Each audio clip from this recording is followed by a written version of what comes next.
안녕하세요. 탐나는 책입니다. 만나면 기분이 좋아지는 사람. 한 번 만나면 다음에 또 만나고 싶은 사람. 외모를 떠나서 그냥 본능적으로 끌리는 사람. 적을 두지 않으며 평판까지 좋은 사람. 어떻게 하면 나도 그런 사람이 될 수 있을까요? 이런 사람들은 분명 저마다의 매력을 갖고 있습니다. 그 매력으로 주변의 호감을 이끌어내고 상대의 마음을 움직이는 것이죠. 오늘 소개할 책 호감의 시작은 어떻게 하면 자기만의 매력을 살려 성공적인 인간관계를 이끌 수 있는지 그 방법을 알려줍니다. 저자는 라디오 PD로 10년 넘게 일해오며 국내 최정상 방송인들을 만나왔습니다. 처음엔 존재감이 없어도 점점 빛을 발하는 경우부터 오랫동안 변함없이 사랑받는 모습까지 수많은 이들을 마주하면서 사람들에게 어필되는 매력이란 무엇인지 탐구했습니다. 또한 유튜브 크리에이터로 활동하며 1000명이 넘는 사람들을 인터뷰하면서 호감의 기술을 배웠고 그렇게 쌓은 노하우를 이 책에 아낌없이 담았습니다. 6천만 명의 마음을 사로잡은 유튜버 히렌최. 그가 전하는 인간관계 1. 인생이 풀리는 매력의 법칙. 지금 바로 만나보겠습니다.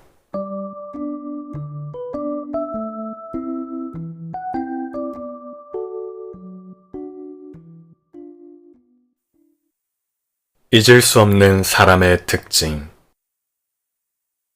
당신에게는 평생 잊을 수 없는 매력적인 사람이 있는가? 콘텐츠를 제작하며 만난 여러 분야의 전문가들에게 오랫동안 기억에 남는 사람에겐 어떤 특징이 있는지 물었다. 그들의 답변에서 한 가지 공통점을 발견했다. 상대가 지닌 매력도 중요하지만 호감에 큰 영향을 미치는 요소는 따로 있었다. 상대가 나를 대하는 태도 자체였다. 상대가 나를 어떤 눈빛으로 바라보고 어떤 말과 행동으로 나를 대하는지에 따라 느끼는 호감이 작을 수도 클 수도 있는 것이다. 나 역시 그랬다. 방송을 하며 모니터에서 느꼈던 매력을 직접 만나서는 느끼지 못하는 경우도 있었으니 말이다. 반대로 직접 만난 뒤에 호감이 생긴 사람도 있었다. 함께 대화하는 순간 상대가 보내는 마음, 그 마음이 드러나는 눈빛 때문이었다. 실제로 만나 호감이 생긴 사람들의 태도엔 크게 두 가지 특징이 있었다. 집중도와 호감 표현이었다. 우리가 모르는 사이에 우리 몸은 속마음을 투명하게 드러낸다. 눈빛, 몸의 방향, 거리 등으로 무의식 중에 신호를 보내며 상대는 이를 고스란히 느낀다. 나에게 최선을 다해 집중하는 사람이 있다면 그 시간이 좋은 기억이 되며 자연스럽게 호감이 생길 수밖에 없다. 빌 클린턴 대통령은 호감을 잘 표현하는 대표적인 인물로 꼽힌다. 시민들과 인사말을 나누는 짧은 몇 초 사이에 따뜻한 눈길을 보내고 다음 사람에게 곧바로 악수해야 할 때도 이전 사람과 눈을 맞추며 천천히 시선을 돌렸다고 한다. 그런 클린턴의 태도에서 많은 이들이 매력을 느꼈다고 한다. 사람들에게 유독 인기가 많던 내 친구도 그랬다. 친구와 번화가에 가면 꼭 누군가가 말을 걸어왔다. 나는 신기해서 무엇 때문에 낯선 사람들을 끌어당기는지 친구를 관찰해 보았다. 그리고 나에게 없는 모습을 발견했다. 친구는 길을 지나가는 사람, 옆 테이블에 앉은 사람, 주변의 사람들에게 관심이 있었다. 어떤 옷을 입은 누가 지나갔다거나 누군가가 자신을 쳐다봤다거나 하는 친구의 말들은 모두 본인이 상대를 보고 관심을 두어야 알 수 있는 것이었다. 이후 행동심리 전문가를 인터뷰하며 친구의 행동이 강력한 호감의 기술이었다는 것을 알게 되었다. 상대를 지그시 쳐다보는 행동, 아이 컨택이 상대로 하여금 호감을 느끼게 만든다는 것이었다. 사람들에게 관심이 많았던 친구는 본능적으로 상대를 끌어당기는 기술을 사용하고 있었다. 상대에게 특별한 시선을 보내는 것은 함께 일하는 상대에게도 통하는 매력적인 모습이다. 사회초년생 시절 어느 PD님의 프로그램에서 인턴 생활을 한 적이 있었다. PD님은 한참 어린 출연자의 긴장감을 풀어주기 위해 일부러 무릎을 구부려 앉아 시선을 맞추고 프로그램에 관해 설명했다. 눈높이를 맞추며 자신을 배려해주는 모습에 출연자는 걱정을 내려놓았고 훈훈한 분위기가 만들어졌다. 인간은 애정과 인정을 갈구하는 존재다.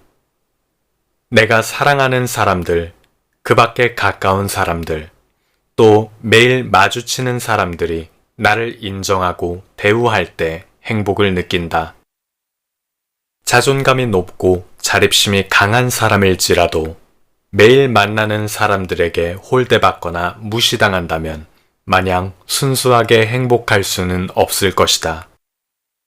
혹자는 아무도 알아주지 않더라도 스스로 행복을 찾는 사람이 되도록 노력하는 것이 건강하고 성숙한 삶이라고 한다. 그것도 맞지만 서로를 보듬고 인정해주며 마음을 전하는 것이 밑바탕이 된다면 우리는 더 잘 살아갈 힘을 얻을 것이다. 뭐야, PD님 목소리 너무 좋은데요. 일하면서 수백 명이 넘는 사람들을 만났지만 아직도 기억에 남는 사람을 꼽으라면 나를 특별하게 대해주었던 이들이다. 라디오 PD와 DJ 일을 병행할 당시 퇴근하고 나서 팟캐스트도 운영하며 커리어를 쌓기 위해 노력했던 때가 있었는데 그 시기에 내게 칭찬을 건넨 보컬 듀오는 여태 잊을 수 없는 고마운 존재다. 누구보다 목소리를 많이 듣는 가수들의 칭찬이 꿈을 놓지 말라는 응원으로 들렸고 지금껏 목소리를 계속 낼 원동력이 되었다. 매력적인 사람을 떠올리면 우리는 대개 개성 있는 패션이나 뛰어난 외모와 같은 시각적 이미지를 그린다. 물론 시각적 요소도 큰 영향력을 발휘하지만 오래도록 기억되는 매력은 누군가의 인생에 잊을 수 없는 순간을 만들어주는 말과 행동을 하는 데서 온다. 그런 매력을 가진 사람들에게는 세 가지 힘이 있다. 첫째, 남들이 쉽게 지나치는 모습을 붙잡아 말로 표현하는 능력. 둘째, 눈앞에 있는 상대를 존중하고 몰입하는 집중력. 셋째, 애정어린 눈으로 상대를 바라보고 특별한 관심을 가지는 것. 한마디로 함께 있는 시간을 즐겁게 만드는 능력이다. 매력의 보상 이론에 의하면 우리는 보상을 주는 사람을 좋아하고 관계를 지속하기를 원한다고 한다. 그러니 고대 철학자 헤카토의 말, 사랑받길 원한다면 사랑하라처럼 먼저 움직여보자. 타인에게 깊은 관심을 두고 행동할 여유가 부족한 세상인 만큼 작은 손짓도 귀하게 여겨질 수 있으니 그만큼 함께하는 시간을 위해 노력하는 사람의 꽃은 더욱 크고 향기로울 것이다. 센스 노트. 잊기 힘든 매력적인 사람이 되는 태도.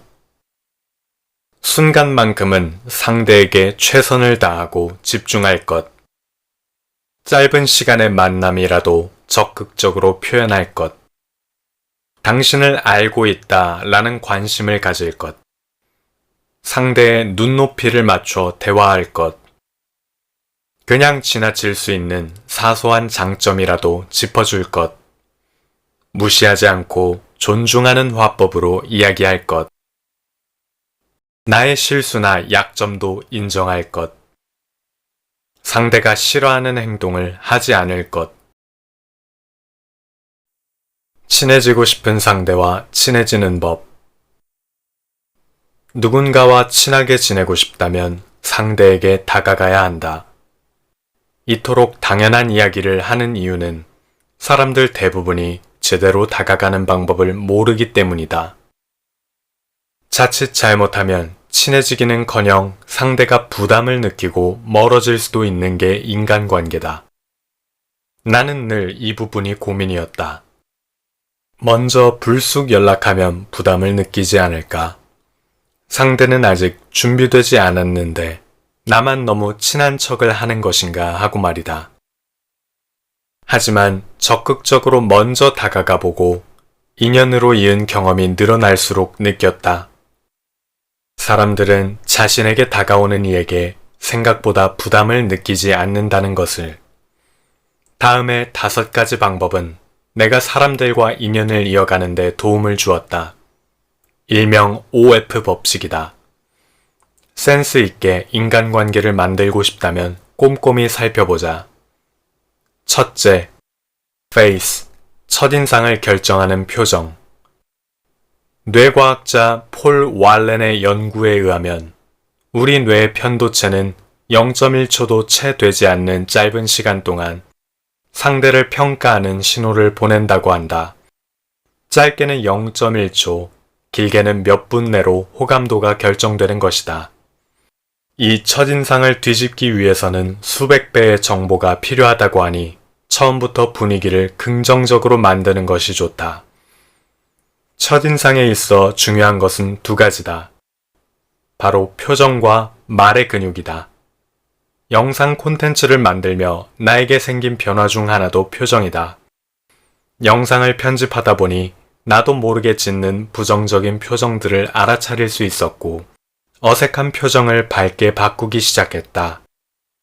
그렇게 의식적으로 노력하다 보니 점점 인상도 밝아졌고 편집이 없는 콘텐츠를 만들거나 오프라인 강의를 할 때도 자신감이 생겼다.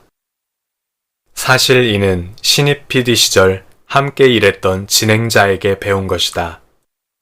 그는 방송이 끝나면 늘 파일을 챙겨서 모니터를 했다. 그렇게 매일 모니터링을 한 지 몇 달이 지나자 그의 진행 능력이 크게 좋아진 것을 체감했다. 반면 자신이 진행한 방송분을 전혀 모니터링하지 않는 사람도 만난 적이 있다. 2 사람의 차이는 컸다.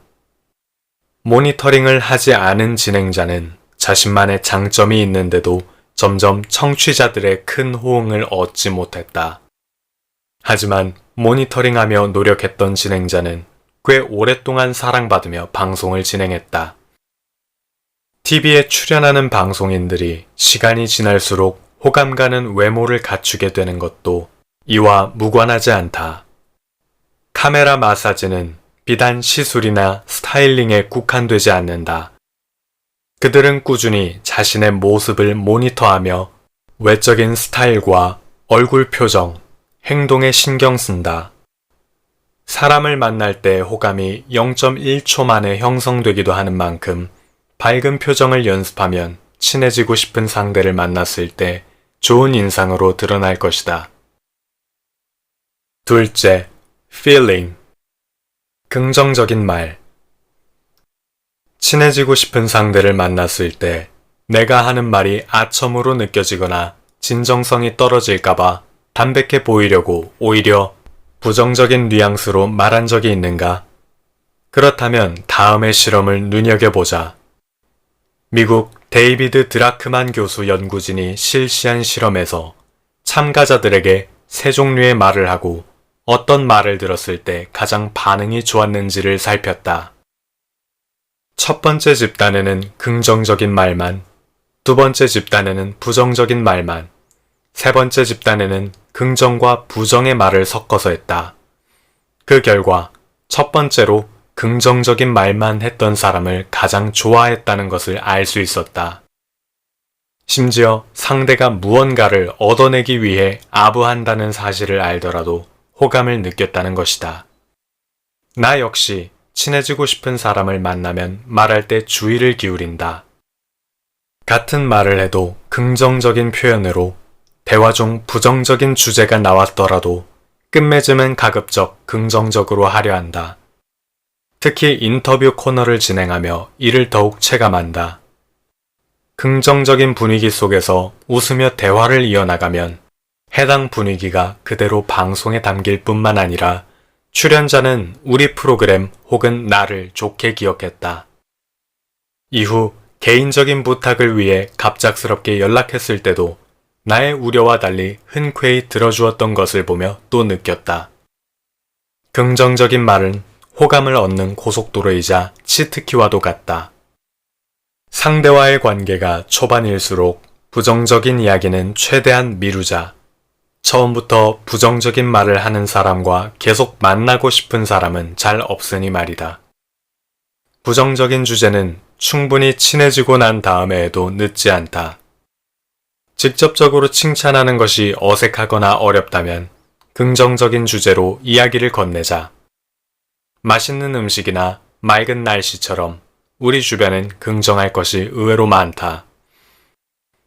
셋째, find. 유사성 찾기. 사람은 자신과 비슷한 이에게 호감을 느낀다. 가치관이나 관심사, 행동뿐 아니라 자신과 외모가 비슷한 사람에게 더욱 끌린다는 연구 결과는 이미 잘 알려져 있다. 다양한 사람이 모인 방에 들어갔을 때 사람들은 자신과 비슷한 외모의 사람과 더 가까이 앉는다는 심리학자 데이비드 마이어스의 언급도 흥미롭다.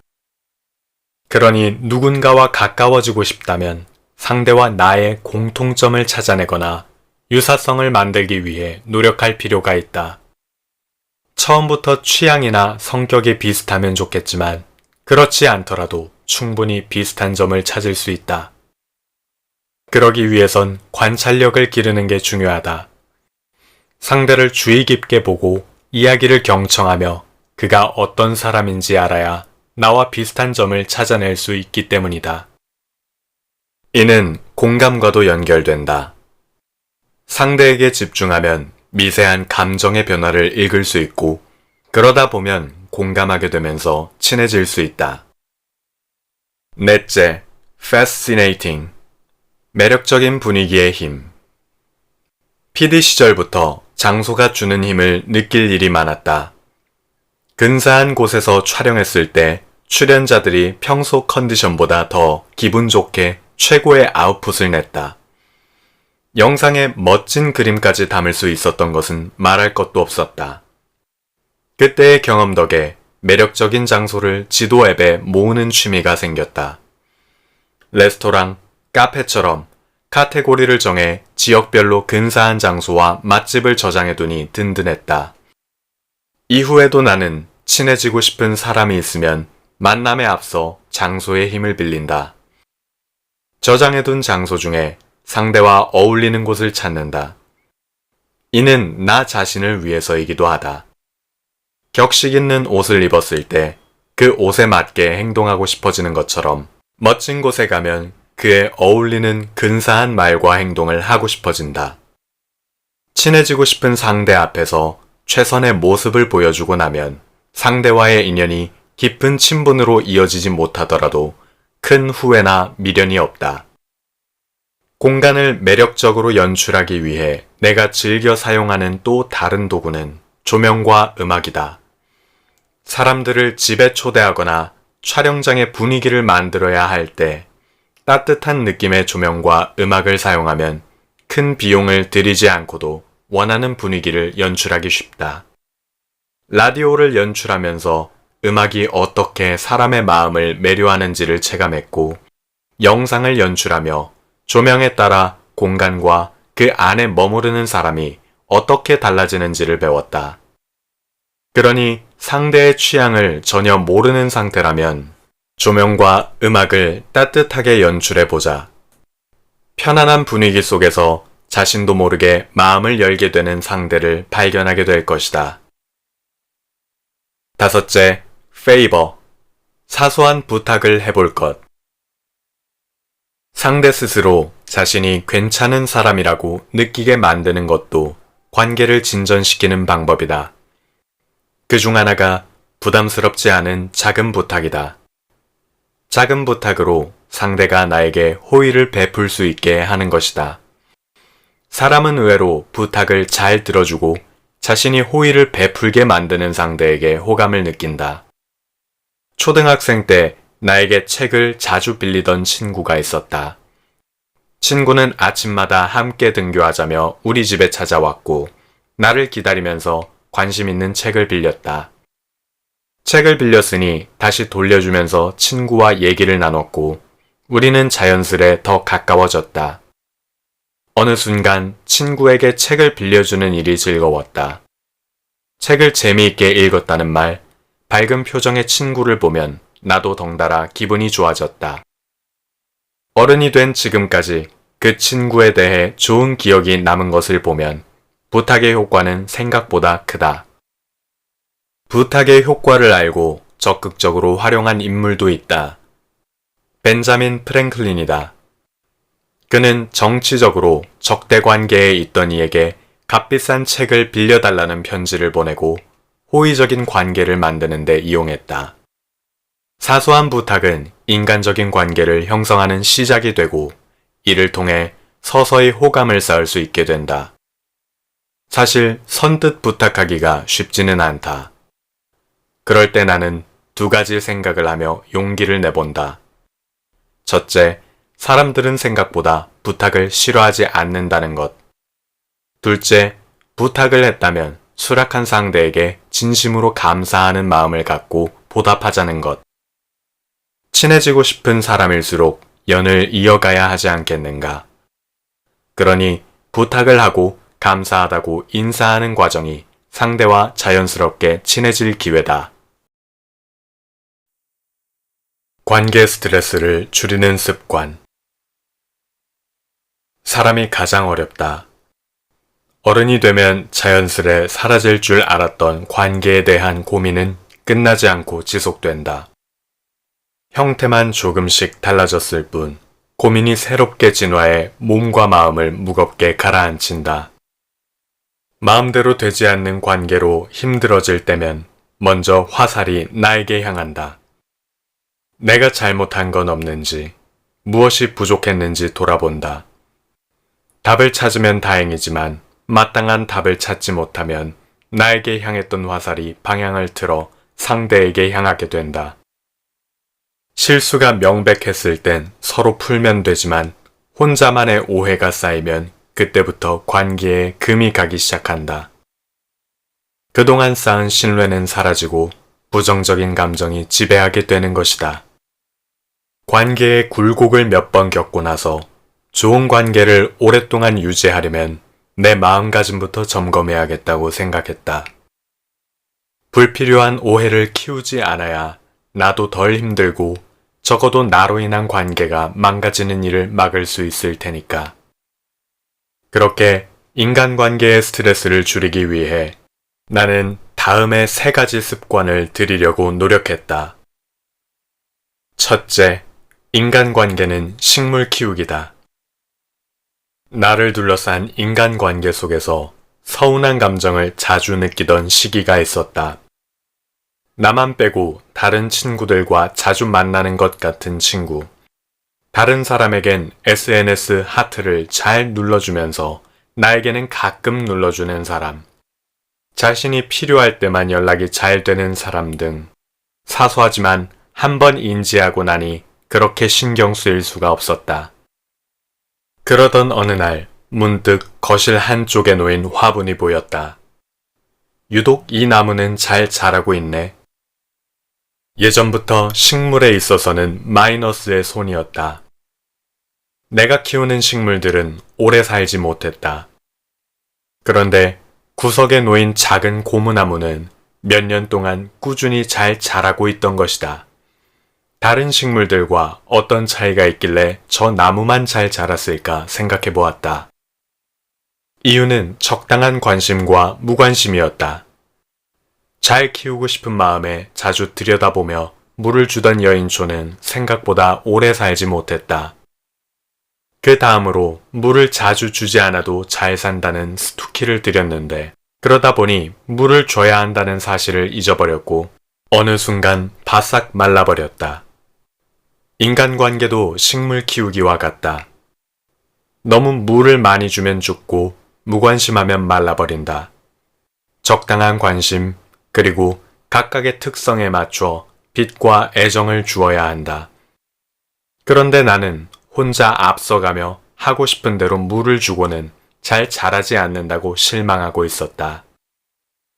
그때부터 관계에 대한 조바심이 줄어들었다. 적당한 물과 햇빛, 애정까지 주었다면 그 다음은 식물의 몫이므로 불필요하게 상대에게 연락하거나 불안한 마음을 내려놓을 수 있었다. 생각을 비우니 어느 순간 자연스레 사람들과 연락이 닿았고 대화를 하다 보면 그간의 서운함은 대부분 내 오해였음을 깨달았다. 둘째, 사람 탓이 아니라 상황 탓을 한다.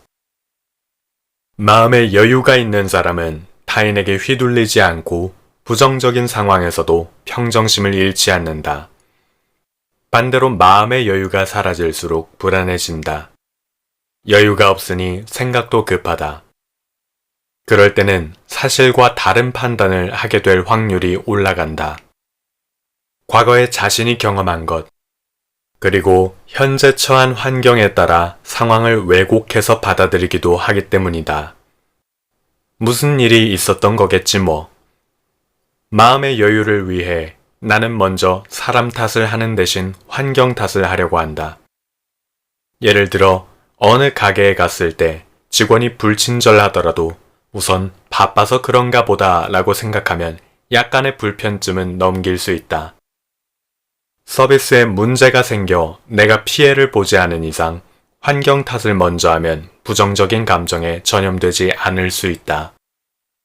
심리학에서는 이를 귀인 이론이라고 한다. 그중 상대가 아닌 상황으로 문제를 돌리는 행위를 상황적 귀인이라고 하며 반대로 상대, 성격적 결함에서 원인을 찾는 것을 기질적 귀인이라고 한다. 불친절한 종업원을 만났을 때 인성이나 서비스 정신에 문제를 제기하는 식이다. 기질적 귀인으로 판단하면 문제의 원인이 상대방 그 자체가 되기 때문에 내 판단에 오해가 생겼을 때 감정의 골이 더 깊어질 수 있다. 상황적 귀인으로 판단하면 상황이 좋아졌을 때 상대와의 관계가 다시 긍정적으로 변할 수 있고 지속해서 관계를 이어가는 선의로서 받아들일 수 있다. 상대가 아닌 상황 탓을 하는 것이 관계에 좋은 영향을 미친다는 연구 결과도 있다. 프랭크 핀첨과 토마스 브래들리는 신혼부부 130쌍을 오랜 시간 연구했는데 문제가 생겼을 때 상대 탓을 자주 하는 부부는 점점 불행한 생활을 하는 반면 상황 탓을 하는 부부는 결혼 생활이 좋아졌다고 말했다. 부부에게만 국한된 이야기가 아니라 누구에게나 적용되는 이야기다. 내 코가 석자인 세상에서 상대를 이해하려는 노력은 오해를 줄이고 관계를 지속시킬 수 있다. 셋째, 감정 컨디션을 깨닫는다. 육체는 정신을 지배한다. 몸이 피곤하고 건강하지 않으면 생각도 부정적으로 이어지기 쉽다. 그래서 컨디션이 저하된다고 느껴지는 날에는 되도록 머릿속에 브레이크를 걸려고 한다. 별다른 이유 없이 화가 나거나 평소엔 그냥 넘어갔을 상대의 사소한 행동에 서운함을 느끼면 내 상태를 점검해 본다. 잠을 제대로 못 잤는지, 배가 고픈지, 호르몬 주기상의 문제인지 대부분 이 세 가지 이유를 벗어나지 않는다. 몸의 컨디션뿐만 아니라 감정 컨디션도 확인한다. 오늘 아침에 일어났을 때부터 내 감정은 대체로 어땠는지, 기복이 심했는지, 무기력했는지, 일 때문에 힘든 건 아닌지 돌아본다. 내 마음을 확인하면 문제의 원인이 누구에게 있는지 객관적으로 판단할 수 있다. 심리학에서 감정 어림법은 정서를 이용해 사람에 대한 평가를 만드는 과정을 말한다. 기분이 좋지 않은 상태에서 상대가 작은 실수를 했다면 더욱 부정적으로 생각할 수 있다. 그래서 나에게 한 뼘 떨어져 기분을 객관적으로 인지해 보려고 노력하며 평정심을 찾으라는 것이다. 원인이 상대에게 있는 것이 아니라 나의 컨디션 때문이라면 부정적인 정서에 영향을 덜 받을 수 있다. 평소와 다른 불편한 감정을 떨쳐낼 수 없다면 문제를 나의 컨디션에서 찾아보자. 관계는 내 마음 씀씀이에서 출발한다. 상대가 나에게 실수할 때가 있는 것처럼 나 또한 누군가에게 실수를 저지를 수 있다. 비난하는 마음을 앞세우는 것보다 관계가 틀어지게 된 상황을 먼저 아는 것이 중요하다. 나를 알고 상대를 이해하려고 할 때 관계 또한 모나지 않을 수 있게 된다. 사람 경력은 이렇게 쌓는다. 사람들에게 너무 잘해주지 마세요. 어느 임상심리 전문가와 인터뷰를 하다가 너무 애쓰지 말라는 말을 들은 적이 있다. 머리를 한 대 맞은 것 같았다. 인간관계에서 받았던 상처의 핵심을 관통하는 말처럼 들렸기 때문이다. 예전에 나를 힘들게 한 사람들은 내 노력과 성향을 이용하면서 자기 뜻대로 움직이려고 했다. 그래도 잘 해보고 싶어서 말을 들어주고 긍정적인 면을 살피려고 애썼는데 그들에게는 나를 가스라이팅하는 이유가 되었다. 지금의 나는 사람들에게 더 잘해주지 못해 아쉽지만 과거의 나는 사람들에게 덜 잘해주었어야 했다. 가스라이팅이라는 단어가 지금처럼 대중화되지 않았던 때라 선의를 이용하려는 이들에게 둘러싸여 내가 무엇을 당하는지도 모르고 스스로만 탓하며 자존감이 바닥을 찍었다. 하지만 덕분에 귀한 능력치를 얻었다. 사람 경력이다. 방송국과 엔터 회사를 거치며 여러 인간 군상을 겪었다. 게임에서 1단계 보스를 이겨야 다음 단계로 넘어가는 것처럼 한 명 한 명 부딪히고 견뎌내며 인간관계의 맷집을 키울 수 있게 됐다. 이제는 상대의 마음을 이용하거나 에너지 뱀파이어처럼 다같이 늪으로 끌어내리려는 이들을 대하는 최소한의 노하우가 생겼다. 어두운 감정은 쉽게 퍼진다. 매사 부정적이고 비관적인 사람이 가까이에 있을수록 경계해야 한다. 무시할 수 있다면 좋겠지만 상사나 동료, 후배로 만나는 경우처럼 피할 수 없는 관계가 더 많다. 그래서 나는 사람 대 사람으로 도리는 다하되 물들지 않도록 3가지 연습을 했다. 연습이 습관이 되면서부터는 관계에서 나를 지킬 뿐만 아니라 스스로 무언가를 해낼 수 있다는 믿음도 자라났다. 이런 사람도 겪었으니 누가 와도 이길 수 있다는 배짱이 생기고 자기 효능감이 높아졌다. 관계로 고민하고 있다면 스스로를 탓하기 전에 이 방법들을 살펴보자. 첫째, 한 발짝 멀리서 지켜본다. 촬영할 때 카메라의 줌을 멀리 빼는 줌 아웃을 적용하면 화각이 넓어진다. 줌으로 당겼을 때는 보이지 않던 온갖 잡동사니가 드러나며 기존에 잡은 무드가 깨진다. 즉, 미처 몰랐던 현실을 자각하게 만든다. 영화나 드라마에서는 이 기법을 의도적으로 활용하기도 한다. 등장인물의 표정만 타이트하게 보여줘서 감정이입을 하게 만들다가 갑자기 장소와 공간이 드러나는 풀샷을 보여주며 상황을 객관적으로 인지하게 한다. 부정적인 에너지를 뿜는 사람은 서서히 줌을 당기는 모습과 닮았다. 의식하지 못하는 사이에 나도 부정적인 감정에 동화되어 있다. 그럴 때일수록 줌아웃을 하듯 한 발짝 멀리서 나의 상황을 객관적으로 봐야 한다. 직장 생활을 할 당시에 어느 선배에게 오랫동안 가스라이팅에 시달리다가 벗어날 수 있었던 것도 한 발짝 뒤에서 상황을 보게 된 사건 덕분이었다. 나를 괴롭혔던 그는 끊임없이 본인에 대해, 나와 본인의 관계에 대해, 그리고 나에 대해서까지 세뇌하곤 했다. 어떤 대화를 나눠도 결론은 늘 자신이 옳았다.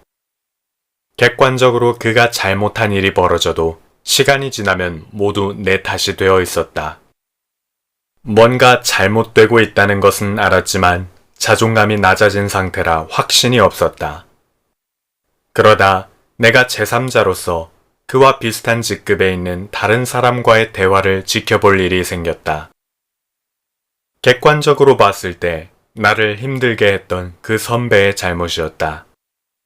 하지만 그는 끝까지 자기 잘못을 인정하지 않았다.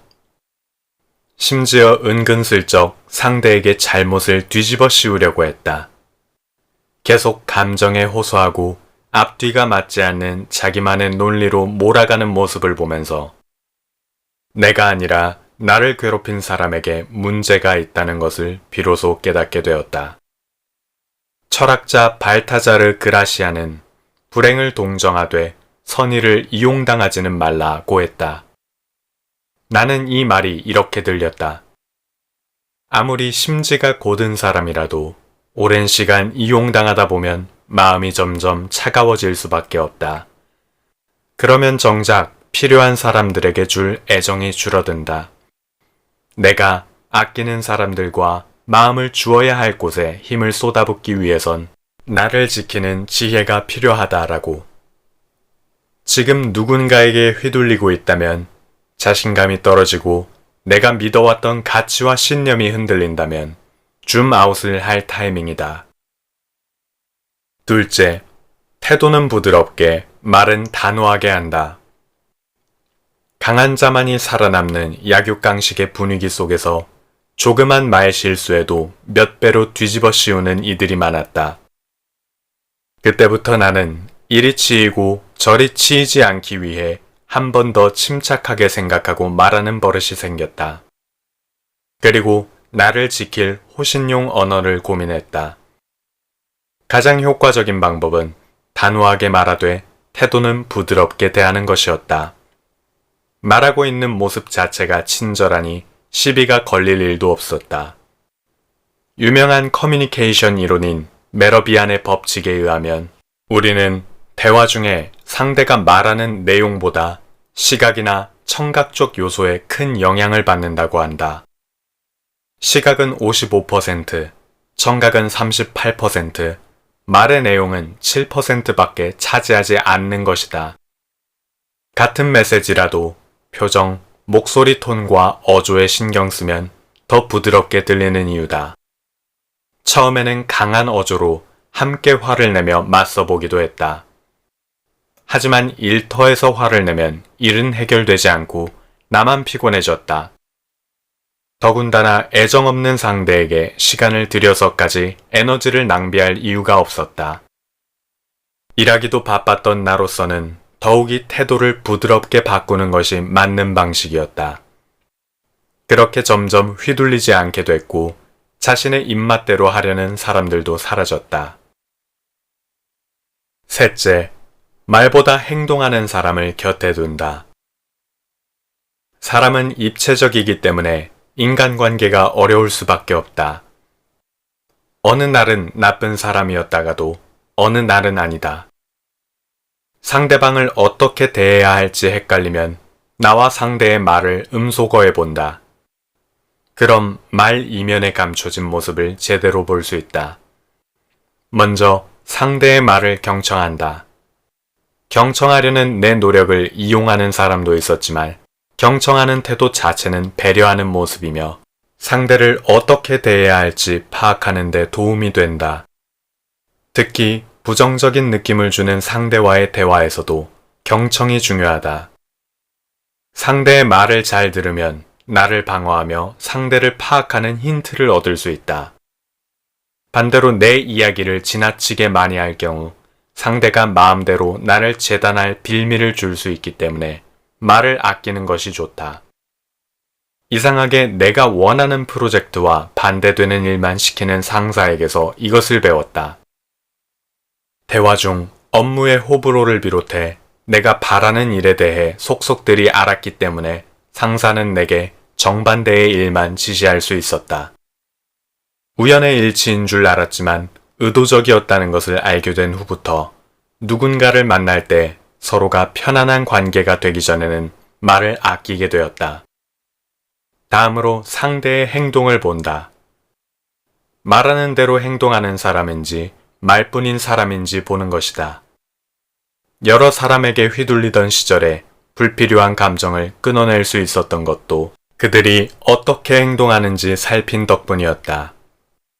나를 아낀다고 말하며 온갖 잡무를 떠넘겨놓고 정작 필요한 순간에는 도움을 주지 않았던 사람부터 SNS에선 소중한 친구라고 뽐내지만 매번 약속에 1시간 이상 늦는 게 당연했던 친구까지 다사다난한 관계에 큰 교훈을 안겨주었다.